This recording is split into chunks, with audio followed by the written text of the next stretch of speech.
And we are back, Stripe Show podcast, on another week in the winter in January. And I say winter, and as a lot of you know, I'm coming to you from Ponte Vedra Beach, Florida.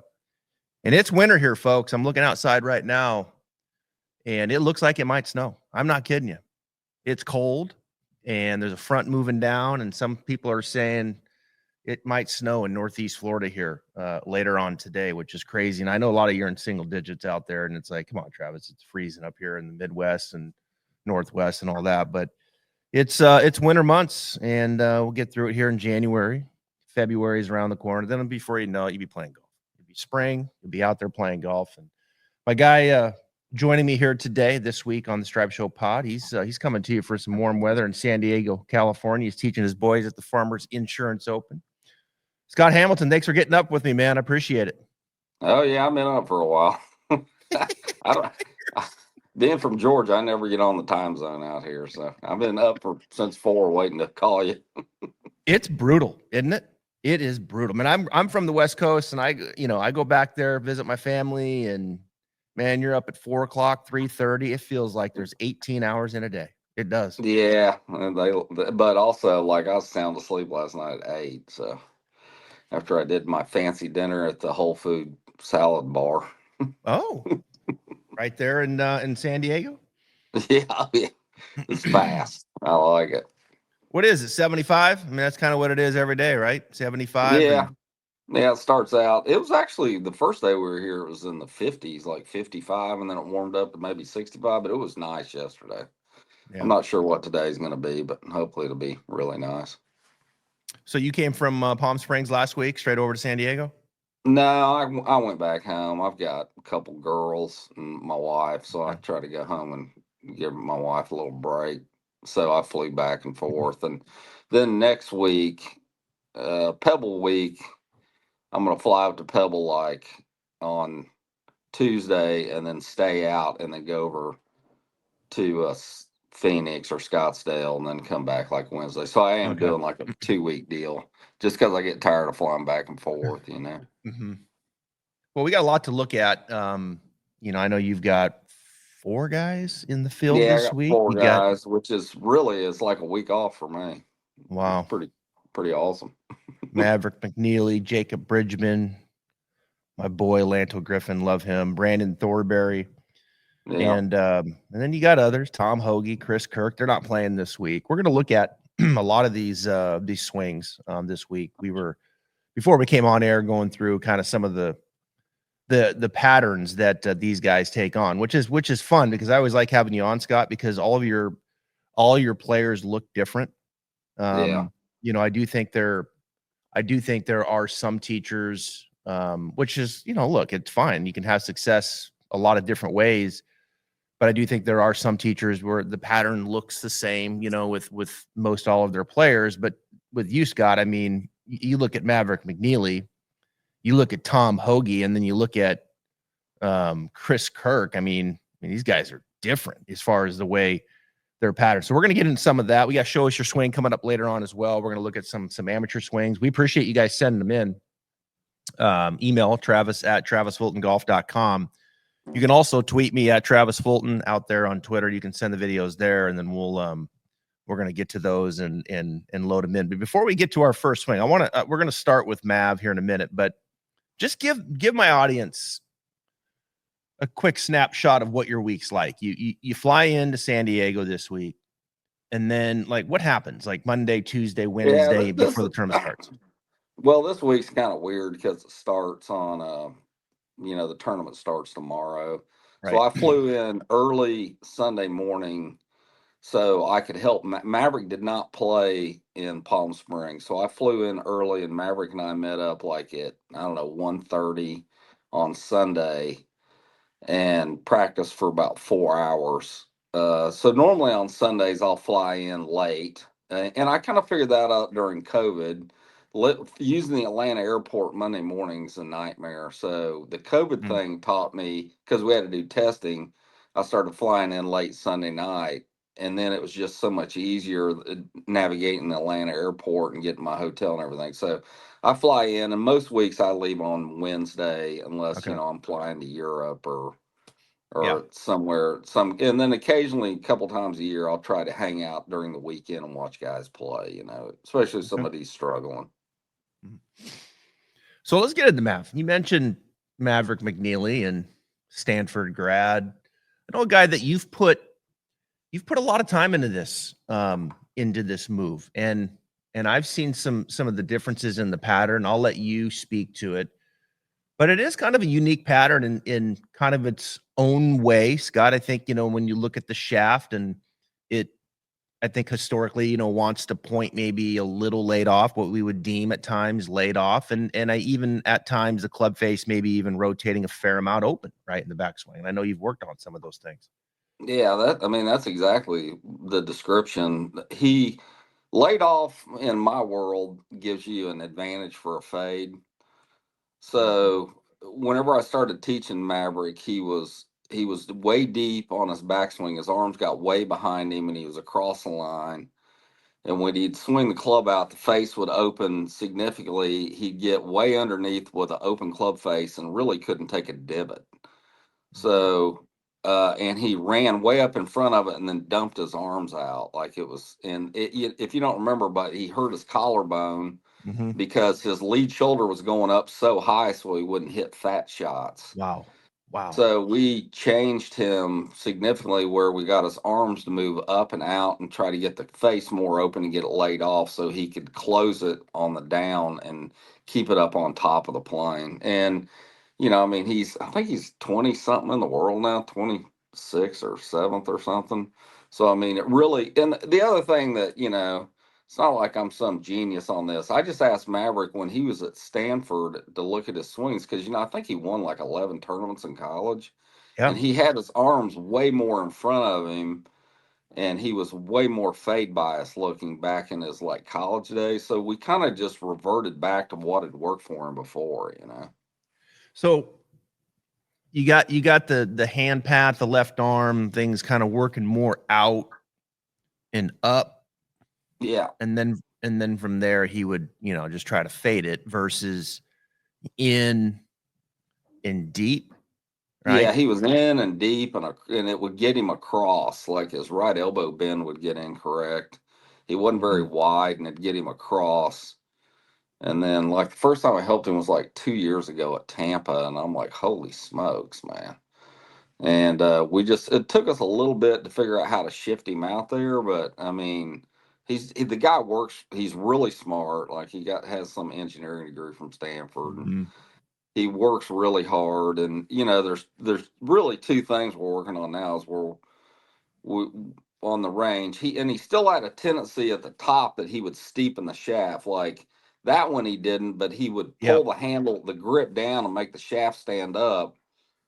So then he'd get in like a late steep, and then he'd have to fix it. When he did that, his right knee would kick towards the ball, and his pelvis would be really low through impact. So what we've really worked hard on out this week is just not steepening it. Like he does a drill where he takes his right finger and thumb off, right index finger and thumb off the club, so he doesn't put any pressure on to tilt the shaft up. And then we're trying to get his left leg kind of out of there and his pelvis higher through the hit, so there's somewhere for his right knee to go, so his rotation of his lower body's better. It's pretty simple, really, what we're working on now. So what do I do now? So tell me my right. Take your index finger and your thumb off. I'm a really Okay. big Oh, lead okay. Yeah. arm guy. I got it. So what Yeah. happened was he'd swing it up there and then he'd put pressure on the shaft and change the Ah, direction and stand it up and get it gotcha. steep. So he just hits lots of balls with those fingers off, and then he goes and tries to replicate it with both hands on there. Yeah, it's interesting that that's the downside, right? Of if a player if they get it a little pointing left at the top, maybe too much, then if they do pull on it, that handle, that force, that shaft wants to get in line, and it gets a little bit tippy and steep and transition, and then you got some work to do at the bottom to fix it. So not for him, it sounds like not pulling on that handle is huge. It's probably the most important, and that's what I told him. Yeah. He actually came out to Palm Springs and we practiced one day, and that's all we worked on. Mm. If he doesn't steepen it, like that center mass is hunting the end of that grip, and if you twerk that grip around in the wrong direction, that club's going to move all over the place. So, I think people lose sight of how heavy a golf club is in motion. Mm-hmm. So I always try to, with my guys and the pattern we're working on for them, we're trying to use the center mass and advantage for them, so it's way easier to repeat what they're doing. And I tell people all the time, my job is not the shot they hit a foot from the hole. My job is how bad's the crappiest shot they hit all day. Last thing on this, and we'll go to Hoagie, who's another interesting move. But did his turn get deeper too as he worked it more out in front of him? Did he Yeah, I start think so turning? a little Yeah, bit. Yeah, he got, yeah. when we get him on 3D, he got more pelvic tilt. Mm-hmm. Uh, he loaded up more. It's just he was running in front of it so much and casting, on the way down. I don't know if you'd really call it casting, but he was widening his arms, so he'd run Yeah. up and try to throw his arms at the ball, and it just was a bad impact position. It's amazing, really, that a player of that caliber can play at such a high level, running up and losing, getting wide and Yeah. sacrificing shaft lean and all those things. And yet the brilliance of just control of face and path and all those things at the bottom, it's remarkable, really. Oh yeah, it's crazy, man. These guys are next level. The funnel's so small now by the time you get out here. It's crazy how like kind of incorrect people can make golf swings and how well they work out here. Mm, I watch it incredible. all the time. Like I was watching guys on the range yesterday. I'm like, man, that guy's really good, and that doesn't look that good. Well, I think that's the brilliance and the art of teaching, right? And where you've had so much success, Scott, is to be able to look at those patterns and get to know that person and then figure out which buttons to push because there are a lot of buttons you can push even at this caliber, right? Because we know Oh what yeah. great looks like, we know what the science suggests, we know these things, and there's a lot of buttons you could push, but which buttons you push and how you position it to that player and how that player responds, I mean, there's a real art to that. I mean, the interesting thing I always find out is, I've ran a gear system since 2017. I've been blessed because I teach so many tour guys Mm-hmm. that I've watched how Boo Weekley does it, how Kirk does it, how I mean, you Yeah. go down the list, and I've 3D'd for my other teaching friends too, guys. So there's commonalities in what all these guys do, and then there's uniqueness, like in what they do with their spine through the hit. Most of the guys that are fade bias left bend their spine on the takeaway to stall out right bend, and the best thing I ever did for myself was buy that gear system and watch all my guys and not really Mm-hmm. listen to what other people say, but just watch what the good players do. And it's just, there's about three patterns guys have on the tour guys, on what their spine and pelvis and knees and it's got me way more in tune to right arm bends, like what happens with the right arm and when it happens. Mm-hmm. So, it's just things, it's made me look at 2D videos differently than I used to. So, it's Yeah. been great. Mm. Well, here's one. You talk about the spine, right? Yeah. And this one to me has when you talk about unique swings with personality, like to me, this is always one that I would put at the top of the list that you've worked with for years. And this guy can just absolutely flush his irons. And this is Tom Hoagie. Yeah. And some of you I know are listening right now, and we'll articulate what we're looking at, but a lot of you are watching on the YouTube channel. But Hoagie, when I look at this, Scott, this is a guy that kind of stays down in flexion some, which you Oh, don't yeah. see a ton. You don't see a ton at this level where a player would actually get a little bit shorter in the backswing, maybe, Yeah. as he Well, turns I to the mean, top. what's interesting about Hoagie is Hoagie's always been a phenomenal iron player, and when he kind of got me to help him years and years ago, it was more about he needed to drive it better, you know. Hmm. And obviously, we work on his iron play all the time, but it was about teaching him. So I know the guy's a phenomenal iron player, so I'm not going to go change this pattern. I'm just going to try to figure out how to make him drive it better with that pattern. Is Yeah. that a pattern I would teach somebody as a kid? No, but he's unbelievable at it because he just gets on top of it and covers it and he's the one guy I teach that he hits whatever shots required. He is Okay. not really super biased one way or the other. Like he can fade it, he can draw it. Sometimes what's interesting is certain weeks his draws working better than his fade, so he draws it more. Other weeks his fade's better. Wow. So he's really, I mean, he's always in the top 4 to 1 to 5 or 6 in proximity in iron play on tour. So with him, a lot of what we've done with Tom is when I first started teaching him, he'd want to run the center of his pelvis towards the target on the backswing, and then he would counterbalance and turn his upper body back. So we've worked really hard to get him to stabilize his right leg and not give up any pelvic. Just if I can keep him at 0 with his pelvis, where the average guy with their pelvis moves about an inch and a half to an inch to the right, the center of their pelvis, and then they go about 3.5 to 4 inches to the left through the hip. With him, I just try to maintain it and keep it at 0 so he doesn't run out of space in front of him. So he still has his 4 inches to go Gotcha. Yeah. forward. That makes sense? Gotcha. And then, Yep. we work so hard with his driver to teach him to stay behind it, Mm. because the way he swings at it where he stays bent over, his left shoulder goes way up in the air through the hip. So if we can get him behind it and he can bring the club in there and make the shaft about 90 degrees and not have any forward lean with his driver shaft, then he drives it pretty well. He kind of his left shoulder kind of has to do that, right? I mean, it's from Yeah. where he is in the backswing of the spine. That's interesting with the pelvis though, and keeping it 0 because of the amount of. I mean, Yeah. that's just. I mean, really, that's the secret sauce, Scott. Is that's the pattern. He's not going to change that spine, so that pelvis Yeah. can't be run. It can't be running out in front of it to the right in the Yeah. backswing. If it starts going to the target in his backswing, he just gets stuck. And Well, the other. the interesting thing about Tom is Tom has way more right arm bend than the average guy. So it's kind of how his right arm goes up and around. The average tour guy has about 80, somewhere between 90 and 70 degrees of right elbow bend at the top. And then Tom gets it up into the hundreds. So, you got to get that arm out of there. But he does a great job of doing it. He doesn't add to it on the down. He just has max bend at the top. The other If thing you he take does somebody, that's. go ahead. Go ahead. I'll tee up in this and then keep going. The other thing he does, which is very unique, and again for those watching, he gets the club a little.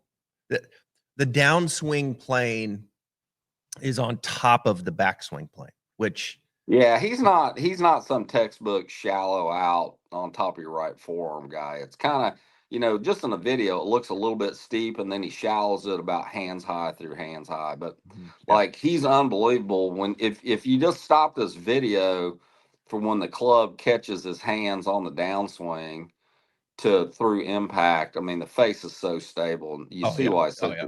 such a good Yep. iron player. But Yep. yeah, he's uniquely different as he comes out of there a little bit steep and then he shallows it late, and there's Mm-hmm. plenty of guys that do that. I mean, not everybody is like the Right. internet guy where they drop their arms way behind them, and it's like I see that instantly all the time on Instagram where everybody's like, let's get our arms way deep in behind us and spin open. Well, a lot of people aren't built to do that. Yeah.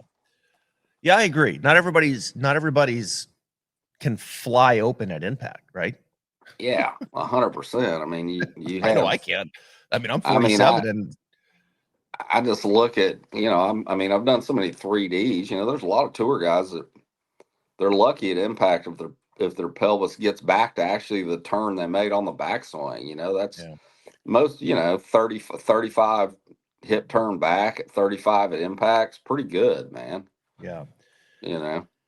It's interesting because I had Shaheen Nakajvani on last week, and we were we were talking about Jeremy Paul, which is he got his PGA Tour card this year, and another guy that kind of takes it inside behind him, way more so than Hoagie, way more. Yeah.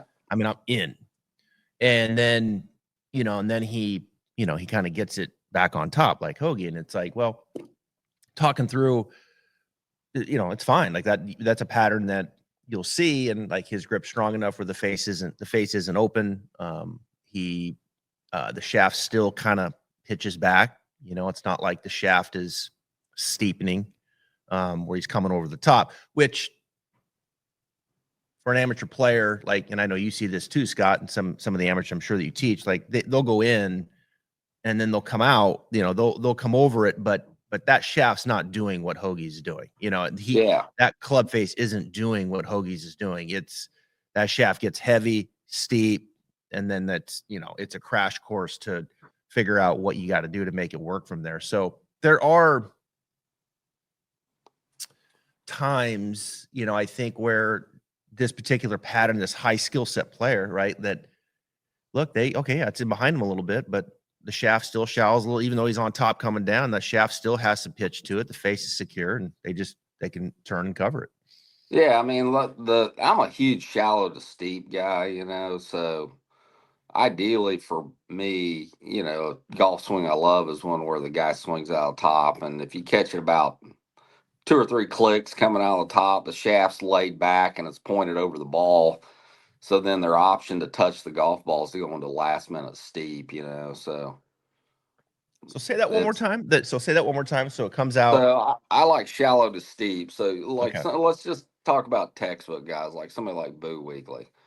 So Boo swings it up there, and when he changes direction and the shaft starts coming out, and if you on a video, just click it around where you can see the whole shaft and draw a line down it, and then the line, it's pointed over the top of the ball, like it'd be 6-7 inches past on the outside of the ball.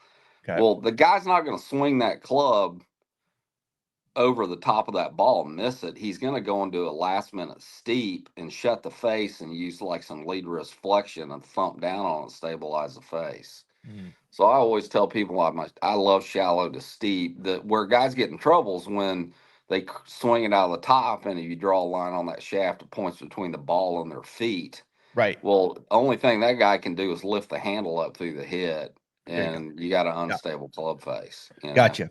Yeah, so you're shallow to steep, shallow and early transition, and then shallow, and then last minute steep down through the hit, and the handle turns down and goes left, and Well, and so I think that's the great point here with Jeremy Paul last week, Tom Hoagie this week, is that it shallows, right there. Like to your point, it's turned, the shaft's doing its thing, but then at the bottom he can really turn and thump on it. Yeah. Same thing with Mav. It's not pulling down on it right here where it goes steeper, because then if it goes steeper in early transition, then you've got to stall out and you got to crank the high handle, which we see, and I see in spades in here as well. Especially for the better player, Scott. The better player, amateur, if they steep and did a little in transition, they'll come down and they'll raise that handle and they'll let it out and they'll actually hit some pretty good shots. The higher handicap, they'll come down steeper, but they'll just dive over it, and they'll just come over the top out in front. And that's the higher handicap. So yeah, it's good stuff. It's interesting. You gotta let yourself. I have a lot of teachers that listen to the podcast. I think it's fair to say we all kind of have our things we like to see, but if you're working with players at the caliber that you are, I think you have to be able to come off of that and understand that pattern and work with that pattern, which you clearly do with Mad, McNeely, and Hoagie. I mean, basically the things that I kind of teach, I care a ton about the center of the pelvis, what it's doing. I care a ton about left arm parallel, how much, if a golfer's setting straight up and down at address at 90 degrees with their spine, what's the spine bend? How much right bend do they have left arm parallel on the down? Because the farther the center of the pelvis and the center of the sternum get apart through impact, the less the quality of the strike generally. So that, if you took a textbook guy, like somebody that's really pretty, that everybody loves their golf swing, they're going to be left arm parallel on the downswing. Their spine's going to be roughly 90 degrees. They're going to be a guy that probably turns their shoulders 110 degrees and the right elbow bend's probably 80. They're not going to add any at all right elbow bend on the down. They're just going to start widening the right arm. And whenever they'll use that where they stay really neutral till about left arm parallel, and then they go into right bend, at that point is a shallowing mechanism. The one thing I could tell coaches is the biggest shallower in golf in the downswing is spine tilt. So you'll get some kid in there and he's like 110 if you're 90, so he's 110 at impact. The average tour guy at impact right bend with an iron is in the 90s, 98, 97, 96. You'll get these kids in and they'll be 110, 115 with an iron. Drivers right bend for tour guys is about 104 to 110. Okay. So, it's just I just watch that spine. A lot of times what the spine's doing has such an effect. If you get somebody that, like, the first move is they move their spine way off to the right and you can't get their arms up in front of them, the club's always behind them. It probably has more to do with how they're pushing their spine to the right and they just can't lift their arms enough to get it up in front of them, stuff like that. And would it be fair to say that the improvement of that spine is a journey? Like oftentimes, Yeah. you just don't go from what you mentioned 110 to, would you say 90, 95? Yeah, 97, 97? Yeah. Yeah, and you get the guys in there that will never have a back injury. Like I 3D'd Ryan Palmer like a couple years ago. He was one of the only tour guys that I ever saw. Like at impact, he was right bend was like 94. Guy's never going to hurt his back. Yeah. I mean, he has no compression at the bottom of his spine. So, with the longevity of players, like I had Annie Park in a few weeks back. I've started helping her, and she had too much right bend, which her bottom lower right back was hurting her. So we're working hard on that for her health. Yes. Yeah. Yep. So it's just like stuff like that, It's every year. Every year you hear, the injury from right bend. Yeah. Through impact. There's no doubt. Yeah, it's a bad animal. You need to manage it for sure. All right. Quick note here from our sponsor, Lab Putters. If you're like most golfers, you blame yourself when you miss a short putt. So after you hold back the urge to throw your putter in the lake, don't do that. You try to fix your putting stroke. But how long does that last? 1 week, 1 round, 1 hole? There's a company called Lab Golf that doesn't think you should be blaming yourself. That's because all putters have this thing called torque, which means the putter face is trying to twist during stroke, so you grip it like a snake. What Lab Golf did is they figured out how to make putters with no torque. They call it lie angle balance, and you have to feel it to believe it. I did. The Lab Golf putter, you don't have to use a funny putting grip to try to keep the face square. You can putt it any way you want because Lab Golf putter stays perfectly square by itself. It's effortless. To see how much easier putting can be, head over to labgolf.com. All right, so here's a picture of Rob Lowe, the actor. Okay. Yeah. And this was a video, and I love Rob Lowe. He's one of my favorite people. Never met him. Just every time I hear him talk, and he just seems like a super cool dude. And he loves golf, and he can play golf. He's a pretty good player. And I posted his video and I said, look, this is a pattern that I see a lot in the studio from amateurs. And I made the comment that I said, if I taught Rob how to turn, that he would, the right side of his pelvis, taught him how to turn, get a little higher, maybe just put a little extension in his spine. Like he'd probably hit the ball 15 to 20 yards further. Like, and I say that not to like as blowing smoke, like that is things that happen, like, and it's happened in your range too, like where you'll lengthen someone out and all of a sudden they're like, wow, I had no idea that I could actually turn like that. Because at first they push back. They're like, well, I don't know if I'm capable of doing that. Well, you can screen them and then you show them like, look, can your right hip do that? Can your spine extend a little bit, which would probably put your lower back in a better position. You won't have so much back pain because all this flexion that you're, reefing on your lower back as you turn. And so, I was like, look, he's leaving 15 on the table. And people are like, oh, no, there's no way. I'm like, look, this is a pattern that we see a lot. I call it, Scott, it's the beginning of the old man swing, right? Where you just quit, you quit turning and your spine stays in flexion and your swing just gets shorter and shorter and shorter and shorter and shorter. And then pretty soon you're just right with the arms. So yeah. I don't know if you see this. I don't know if you see this where, and for our audience listening, not much hip turn. His hips are pretty level. His pelvis pretty level. His upper body is in what we kind of call flexion to the right, and his hands with the driver are under his right shoulder. That's the top of his swing. And so, do you see this, and do you find yourself with amateurs like lengthening them out some to the top? Yeah, I mean, all the time. Like I look at that video, it actually hurts me. Like on a 3D, his right pelvis might be level, which a tour guy on the right side of their pelvis goes up somewhere between 14 and 25, 27 degrees. Okay. So he's getting no help. His center of the pelvis is obviously forward right there from where it should be. He's getting no help with his ground forces. Like he's not having anything that throws him back over on top of it.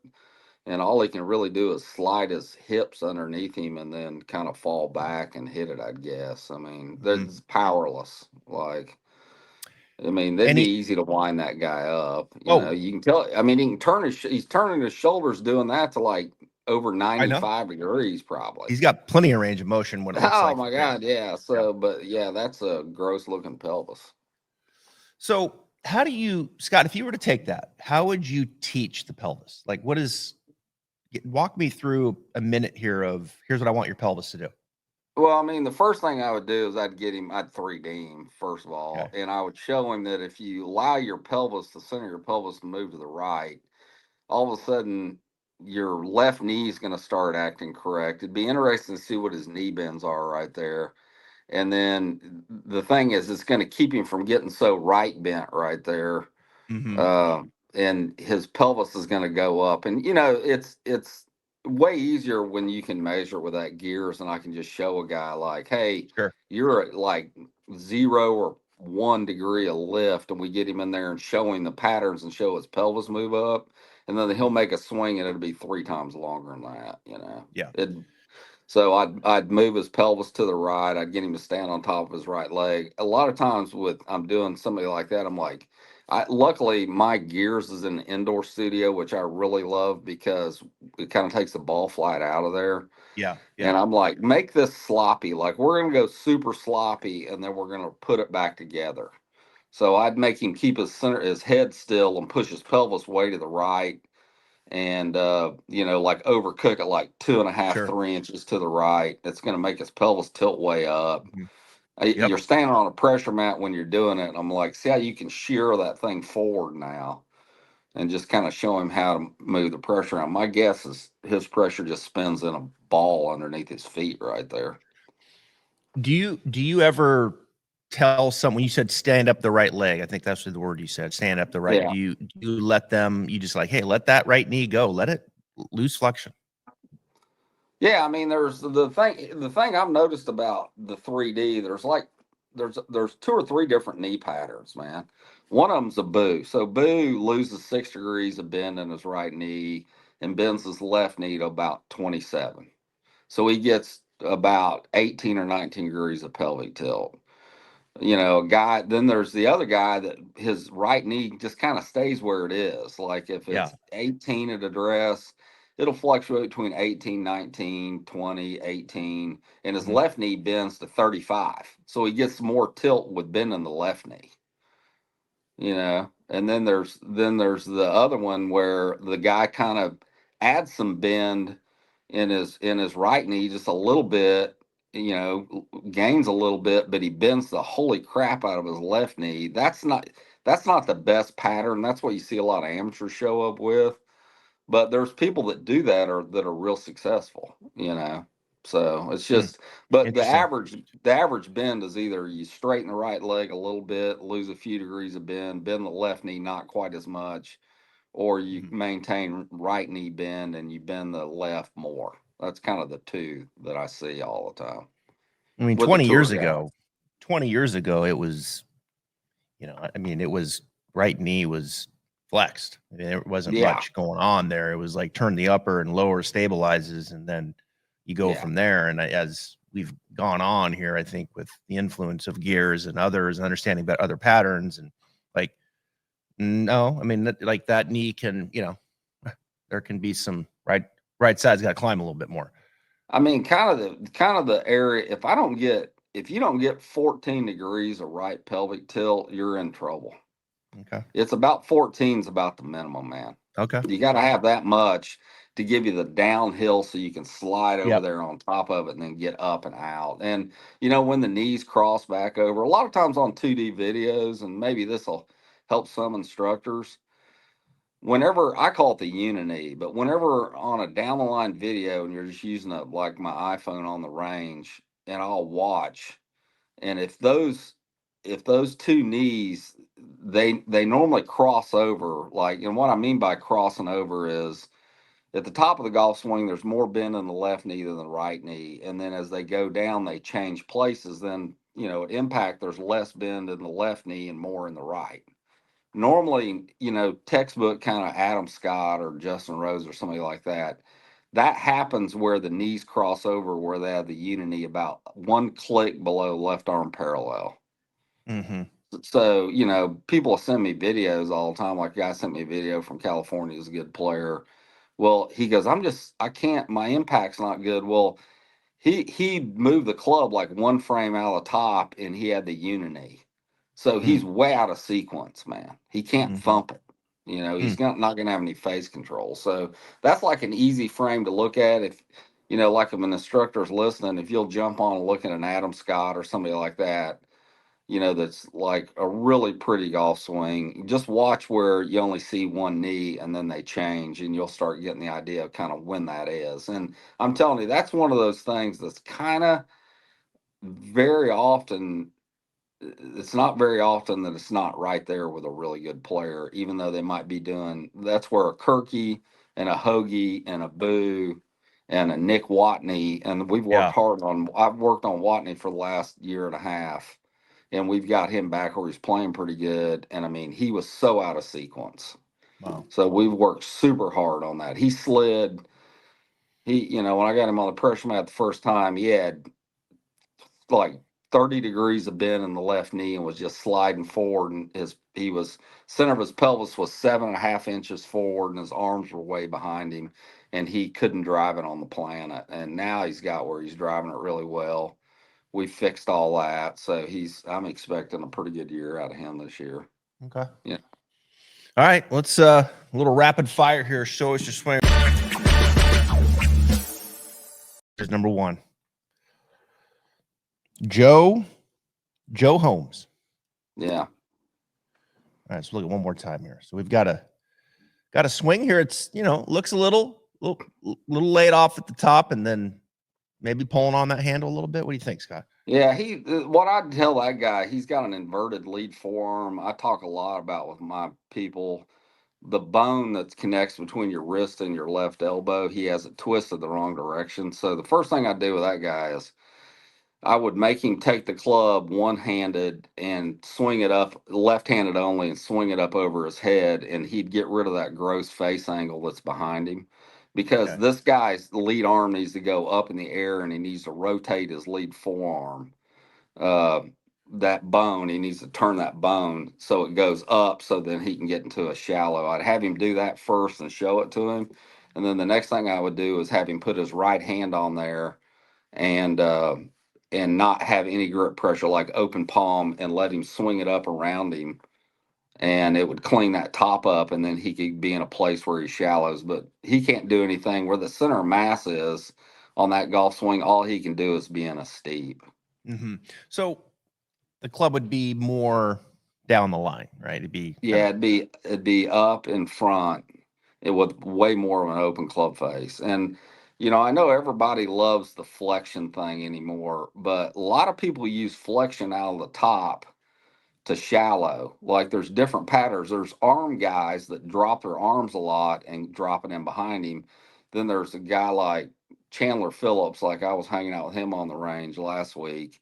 He uses lead wrist flexion to shallow the club. So if he uses it up in the backswing or gets the club in the wrong place, he can't put any flexion in to shallow it out. Like that guy doesn't ever look like a big arm dropper to me. So he's got to No. have the room for a shallow, and he just doesn't. Yeah. All right. So less laid off, Joe. Got to get that club pointing more down the line. I'd tell him if I was him, if he could just set his iPhone there and grab a one-handed. And if you just hold your arm out, and I'm not talking about lead wrist. Don't do anything with your wrist. Just allow your arm to go up, just like if you're standing with your arm with no club and you turn it around your body, you're going to notice if you got a watch on, that watch starts turning up towards the sky. And that's going to get the club out in front of you. And his lead arm needs to go up significantly more than it is in the beginning of the golf swing. See how it goes behind him? Yep. He's just trapped. Yeah. And then he can't get the correct right elbow bend because he doesn't have room for it. All right. Here's number 2. This is Chris Westlake. I mean, that one there's complicated. Yeah, I mean, that one you kind of need to see a face on because it looks like it's all arms and no turn. Mm-hmm. My guess is this guy, and this is a pretty textbook amateur swinger. This guy'd come in and he'd have 75 degrees of shoulder turn. And he'd have 120 degrees of right elbow bend. So we'd have to get in there and figure out how do we swap those? How do we give you 90 degrees of shoulder turn and a 90-degree right elbow bend, and he'd have a chance then. Mm-hmm. But what's crazy is he does a really good job of shouting it out and kind of standing there and throwing it. Like the club pitches back behind it.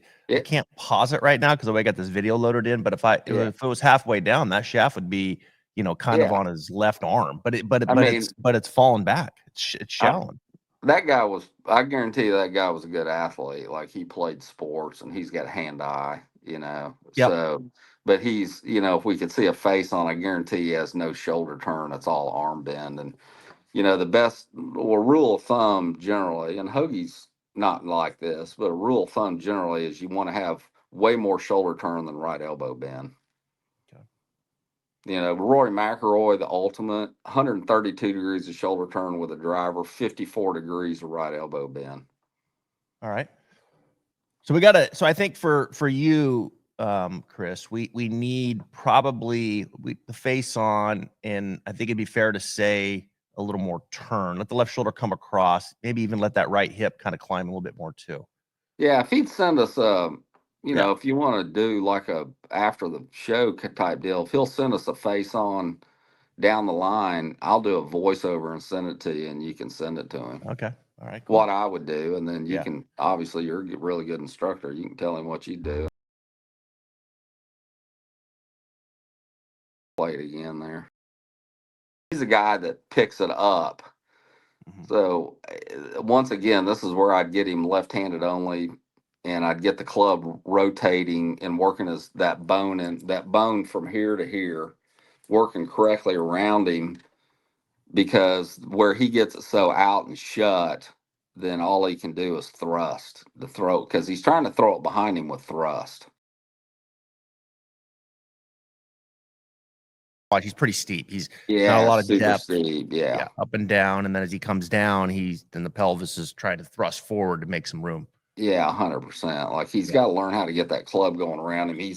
And once again, like in my bay, I've got a golf club that's way out of swing weight. Like I've got this super heavy, it's like 2 heads in one.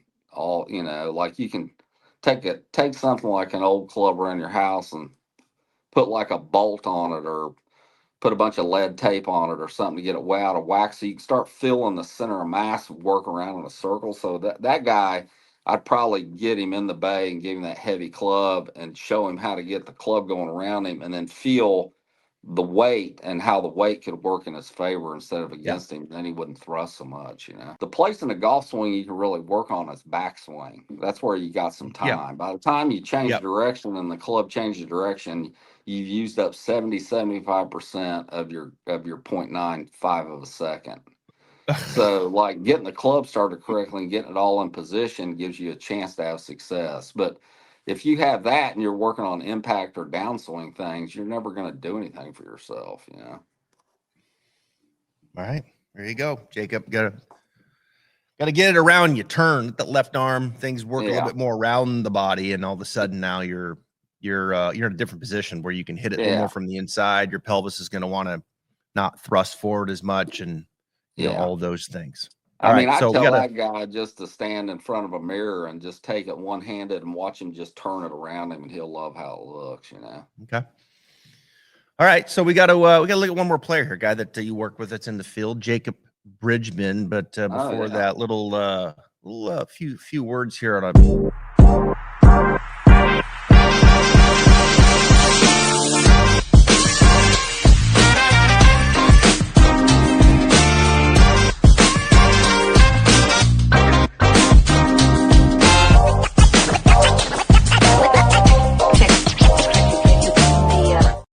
All right, so I got a little in-studio series coming, Scott. When you're here for the players, maybe you can swing in. I forgot to come over there last year. Yeah, so Parker McLaughlin will be in studio this week on Friday, and got a nice live audience coming. Yeah, Parker's great.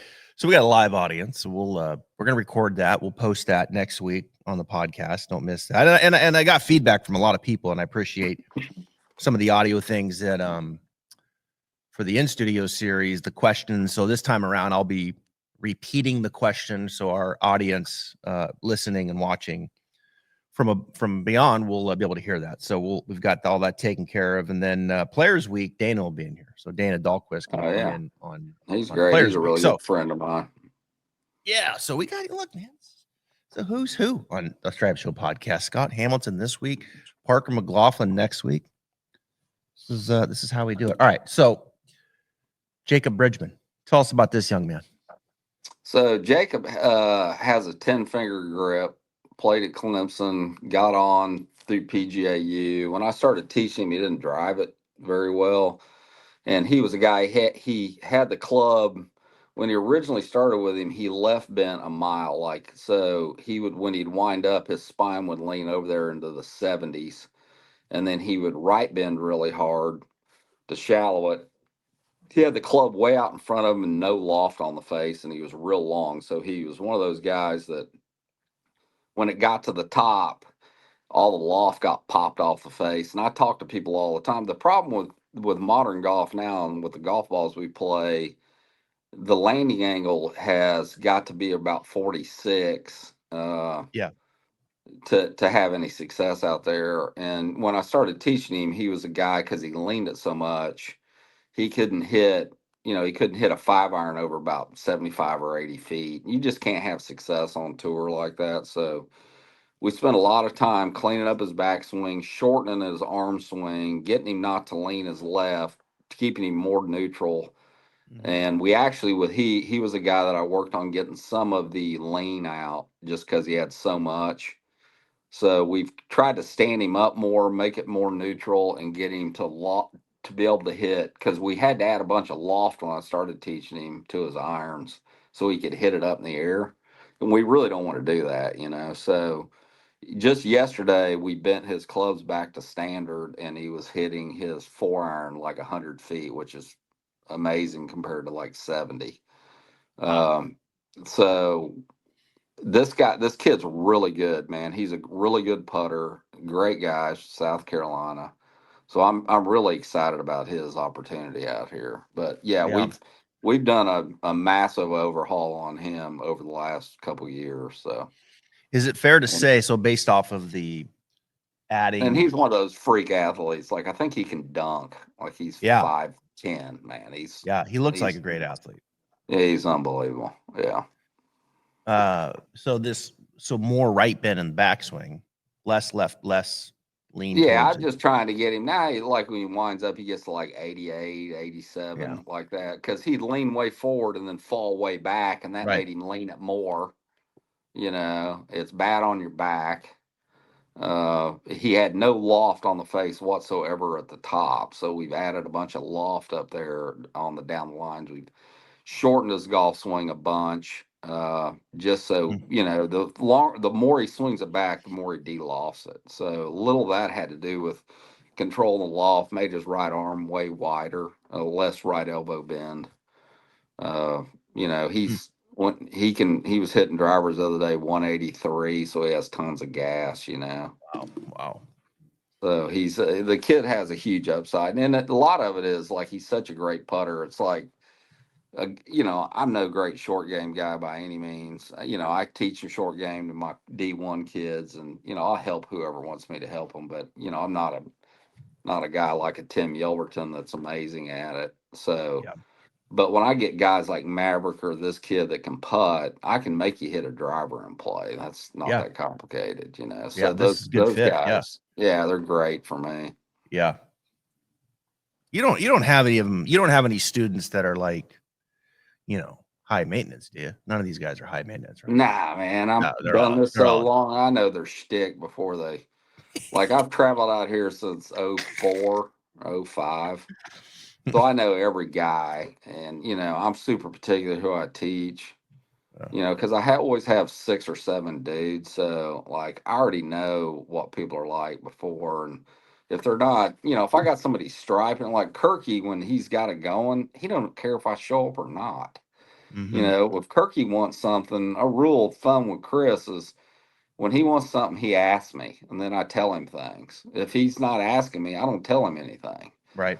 And you have to have the ability, these tour events, like you got to talk less, just work on the main things. And, you shouldn't be out there on Wednesday giving some major lesson. Like half the time it's like alignment and basic things like that are not that complex because you should have done the work before you ever got to that point. So, it's just we work on wedge deliveries and carries, and then Hunter Stewart is a stats guy that I'm really close with, and he'll tell me what's really important for each course, and we'll kind of work on that on the range. And with this new TrackMan kind of strokes game thing, we'll set up games for them to do on the range that helps them on the course and stuff like that. So it's not exactly like the whole time we're not here just working on technique, to be honest with you. All right, let's finish up with this. I know you got a full day. Here's a drill that I pulled from your Instagram. You need to go follow Scott on Instagram. Yeah. And so we're going to listen to it, okay? And then I want you to tell the audience what you were doing here. I want you to hit me one where you feel like this right foot goes like this through the hip. Like take your right foot and feel like it pulls that way and in, the knee in through the hip. That's just like a ground reaction force, that the foot doesn't push forward, it pulls back through the hip. So if I got somebody that gets their right knee blocking them out, like that right knee, if you draw a line up over, if you drew a 90-degree line off a down the line video off the shoestrings, that knee should not bump, but maybe just fractionally over that line. And if that knee's banging in there, it pulls the pelvis in and gets the right side of the pelvis in the way of the right elbow on the down and gets you stuck. So I'll do that with guys. Like I did that a bunch with Michael Johnson, the Corn Ferry guy. Oh yeah. Just because he would throw that knee in there and get his arm stuck in behind his hip. So we did a ton of that. And it's just, it's like if you think about guys like Scotty Scheffler or Greg Norman, those guys pulled that foot back in behind him. And, just the average guy, think how many times you hit a good drive where your right foot slips behind you and you stripe it and you about fall down.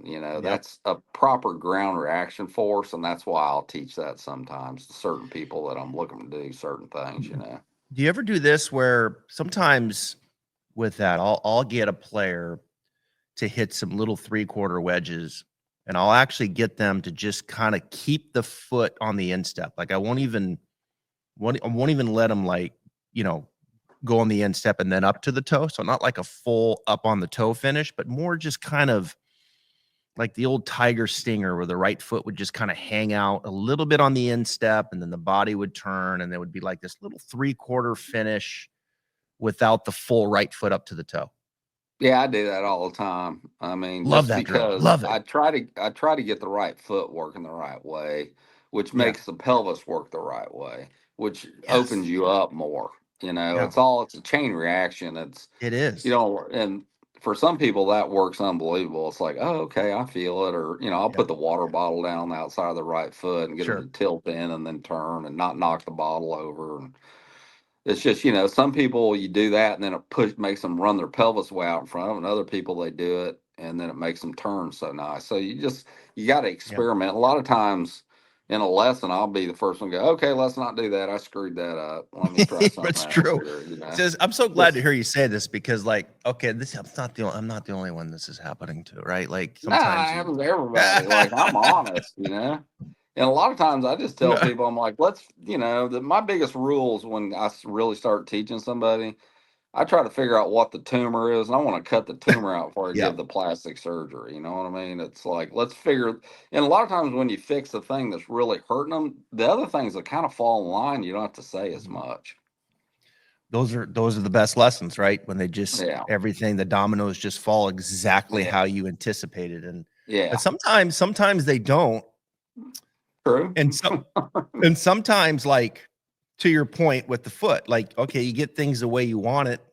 It's like, damn, this is right where I want it to be. And all of a sudden the pelvis runs in a little bit and they hit on the hawser. You're like, okay, just let that play out, right? Just let it smooth out. And like, oh, and then, okay, it's not. And then you got to get in, you got to correct that, and it's, so sometimes it's nice when it's like the dominoes just fall and they're, oh yeah, let's go. And then sometimes you got to add, you got to get in there and mold something that maybe is a little out of place based off of what you've shown up to that point. Yeah, you're not trying hard at teaching if you ain't seen a bunch of shanks. I've seen a pile of them, man. Like my daughter hit one. I was doing something with her, and she hit one in my indoor bay, and it hit the corner and flew back and broke a TV. She thought it was funny as hell. It's humbling. You haven't taught. You're not exactly there. That's one of the best lines I've ever heard on this podcast ever. Yeah, you're not trying hard enough unless you've seen a bunch of shit. I mean, I've seen tons of them. I got a few holes. Over here. This screen here, week one when I opened the studio a month and a half or a year and a half ago. I mean, pow! Like you got ball hits the corner of the TV and like a week into this thing. Oh yeah, I've done it. I got a broke TV in there right now. I haven't replaced. Familiar. I mean, I've banged them off the wall. I've got hit in the shin. Like, I mean, I've done every dumb thing you can do. So. Scott, you're the man. I appreciate it. This is fun. Yeah, buddy. Enjoyed it. Appreciate you sharing. Good luck to your boys, Matt McNeely, Jacob Bridgman, Lanto Griffin, Brandon. I mean, we haven't like this second time you've been on. Like we looked at Hoagie and Chris. We looked at Kirky a lot last time. So next time we'll get into Thornberry. I give you some before and afters of Watney. That's super interesting. Yeah, because everybody loves Nick Watney. That's the best guy on the planet, man. I'd love to see that. Yeah, it's fascinating. All right, that's a deal. Cool. All right, Scott. Appreciate your time, man. Thanks for joining us here on the pod. All right, thanks.